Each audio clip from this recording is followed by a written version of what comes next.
Shalom, selamat hari Minggu buat kita semua. Saya percaya di minggu terakhir di bulan Januari di tahun 2022 ini, Tuhan Yesus campur tangan di dalam setiap aspek kehidupan kita.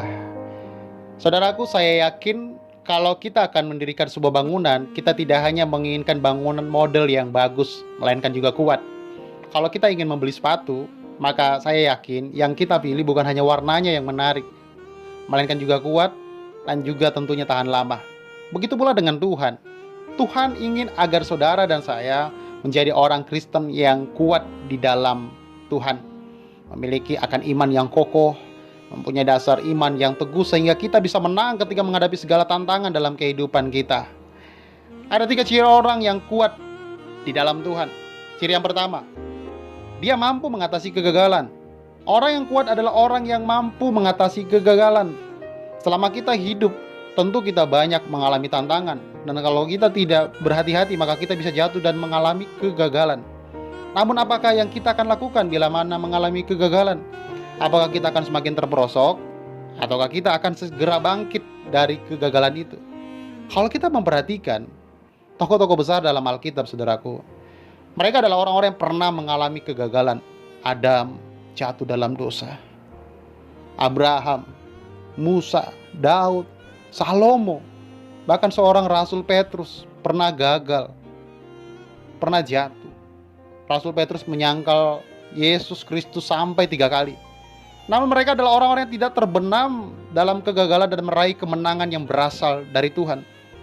Ada sebuah ungkapan yang berkata, juara sejati bukanlah orang yang tak pernah gagal, melainkan orang yang tak pernah berhenti, even on walk, no repeat, never give up, atau pantang mundur. Thomas Alva Edison adalah orang yang sudah ribuan kali mengalami kegagalan ketika ingin menemukan bola lampu pijar. Namun setelah ribuan kali gagal, ia berhasil menemukannya karena kegigihan dan keuletannya. Ia mampu mengatasi masalah kegagalannya. Yang kedua, ciri yang kedua, dia mampu mengatasi keberhasilan. Orang yang kuat adalah orang yang mampu mengatasi keberhasilan. Banyak orang yang mampu mengatasi kesulitan, namun tidak mampu memperlakukan berkat-berkat yang Tuhan berikan padanya. Artinya begini, ada banyak orang kalau pada saat kesusahan ia cari Tuhan. Ia berusaha mencari Tuhan dan mengandalkan Tuhan. Tetapi pada saat senang, ia menjadi sombong dan hanya mengandalkan apa yang dia miliki. Nah, sebagai contoh, kisah seorang Uzia. Dalam 2 Tawarik 26 ayat 5, ada seorang bernama Uzia. Ia mencari Allah selama hidupnya. Sakaria mengajarinya supaya takut akan Tuhan, dan selama ia mencari Tuhan, Tuhan membuat segala usahanya berhasil. Kemudian dalam 2 Tawarik 26 ayat 16, apa yang terjadi? Dikatakan, setelah ia menjadi kuat, ia menjadi tinggi hati sehingga melakukan hal yang merusak. Ia berpaling dari Tuhan Allahnya dan memasuki bait Tuhan untuk membakar ukupan di atas meja bakaran ukupan.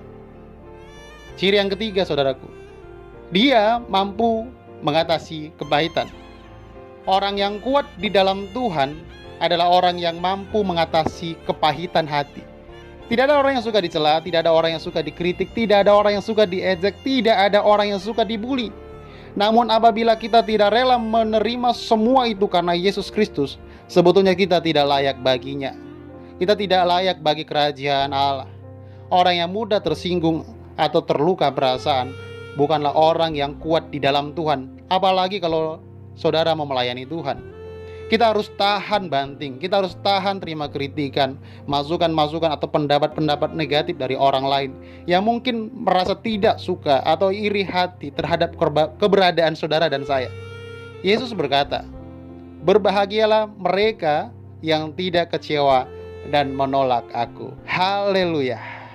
Amin.